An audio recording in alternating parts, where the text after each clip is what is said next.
अस्सलामुअलैकुम। उम्मीद है आप सब खैरियत से होंगे।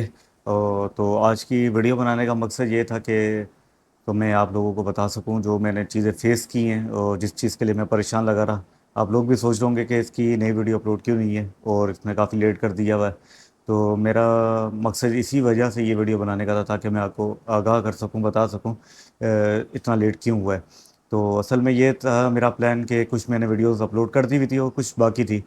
तो मैंने कुछ प्लान किया हुआ था कि मैं पहले टूर करके आ जाऊं और उसको जो डेटा है पुराना वो मैं अपना लैपटॉप में सेव कर देता हूँ। देन आने के बाद जो पुरानी वीडियोस हैं पहले मैं उनको अपलोड करूँगा और जो मैं नई जर्नी अभी करके आया हूँ तो उसको भी बाद में अपलोड कर दूँगा। तो हुआ ये कि मेरे टूर एक महीने जो मैं गया था अभी जुलाई में टूर करके आया हूँ। तो जैसे ही मैं वापस आया हूँ तो उसके एक दो दिन बाद मैंने अपना व्लॉगिंग की एडिटिंग करना स्टार्ट करी दोबारा। तो मैं अभी ब्लॉग एडिटिंग कर रहा था, दूसरा यानी कि छठा एपिसोड आना था। तो उसके लिए मैं वीडियो एडिटिंग कर रहा था। तो अचानक जो है लैपटॉप जो ज़रा हैंग हुआ। तो हैंग होने के बाद जो है वो बंद नहीं हुआ ना। तो इसको मैंने काफ़ी कोशिश की, बंद होने का नाम नहीं ले रहा था। तो उसके जो मैंने पावर का बटन दबा के उसको जो मैंने ऑफ़ किया है, जब देन मैंने उसके बाद जो स्टार्ट किए तो उस पर अचानक जो है बिट लॉकर लग गया। तो बड़ी कोशिश की कि बिट लॉकर को कैसे खोला जाए, एआई से पूछा, सर्च किया, लोगों से मालूमात किया, जो आईटी के जो लोग थे उनसे भी मालूमात किया और इवन के माइक्रोसॉफ्ट वालों से भी बात की मैंने। तो उनकी भी सपोर्ट सर्विस में उन्होंने यही कहा कि आपके पास की होनी चाहिए, देन ही आपका ये लॉक ओपन होगा। जबकि मैंने कोई भी माइक्रोसॉफ्ट पर आईडी अपनी नहीं लगाई, ना ही मैंने कोई दूसरी आईडी कोई लॉगिन हुआ माइक्रोसॉफ्ट में। यानी कि इस लॉग नया लैपटॉप था, इसमें मैंने कोई माइक्रोसॉफ्ट की आईडी मैंने लॉगिन नहीं की थी।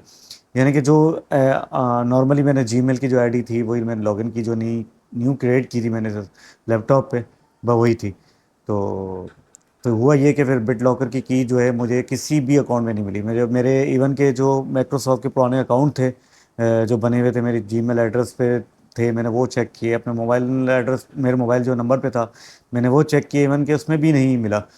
तो बड़ा मैं परेशान हुआ कि मैंने कहा यार मेरा क्या होगा ना, जो उसमें मेरा डेटा पड़ा हुआ है उसके लिए मैं क्या करूँगा।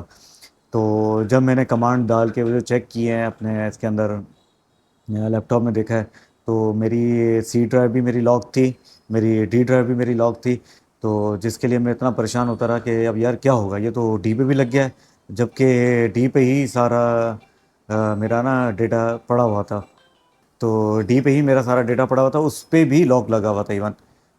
देन मैंने काफ़ी सर्च करा, काफ़ी मालूमात ली। देन इवन के जो डेटा रिकवर इंजीनियर होते हैं मैंने उनसे भी बात की कि भाई अगर बिट लॉक अगर बाईपास हो जाए क्या मेरा डी पे जो डेटा पड़ा हुआ है क्या वो रिकवर हो सकता है। उनका भी ये जवाब आया कि जी जिस पे अगर बिट लॉकर लगा हुआ हो उस पे डेटा रिकवर नहीं होता।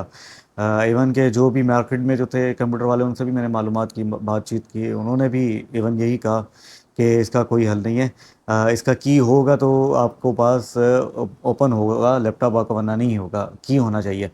इवन के उनके पास भी दो तीन लैपटॉप पड़े हुए थे, वो इसी पे भी बिट लॉकर ही लगा हुआ था। यानी कि जो अपडेट आई है 2-3 महीने पहले, उस अपडेट में ऑटोमेटिक जो सिस्टम है आपका वो समझता है कि इसमें कोई एरर है या कोई घुसने की कोशिश कर रहा है, तो वो automatic he bit locker on हो जाता है। तो मैं भी आप लोगों को यही कहूँगा कि अगर आपके पास विंडो 11 है तो आप अपना लाजमी माइक्रोसॉफ्ट का जो है ना आईडी जो है ना लॉगिन करके रखें, जो आपको पता हो कि ये आपकी लॉगिन है और आपकी डिवाइस जो है इसके साथ कनेक्ट है आपकी आईडी के साथ। कल को अगर कुछ भी मसला होता है, आपका इतना डेटा पड़ा हो, खुदा ना खास्ता लॉस ना हो जाए, तो उसको सेफ रखने के लिए कम से कम अपनी आप आईडी ज़रूर लगाएं ना, ताकि ये हो सके कि आपको रिकवर की जो है वो आपकी आईडी पे ज़रूर मिल जाए। तो जिसके लिए मैं इतना परेशान लगा रहा, मैं क्या करूँगा, कैसे होगा ये काम। तो मायूस भी हुआ यार मैं, फिर दिल भी वो हुआ कि यार क्या करूँ। जितनी मेहनत करके आया वो सारा चला गया। यानी पिछले साल, यानी कि मेरी नई जर्नी स्टार्ट की थी मैंने और फर्स्ट टाइम में ही इतना कुछ मुझे फेस करने के लिए मिला। तो हिम्मत नहीं हारता बाइकर जो है, तो कोशिश हमेशा लगन रहती है उसकी कि मैं करता ही रहूँगा, करता ही रहूँगा।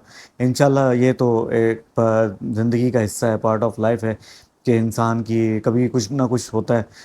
मेरे साथ ट्रैवलिंग में भी इश्यूज़ हुए, यानी कि अब जो जर्नी करके आया मैं वो भी बताऊँगा आपको कि जिस तरह हमने प्लान किया था अनएक्सपेक्टेड चीज़ें होती हैं, वो चीज़ें हमने फेस की हैं कि बारिशें हो गई, हम अपना वो टूर नहीं कर सके जो हमें करना चाहिए था वो रह गया। सॉरी।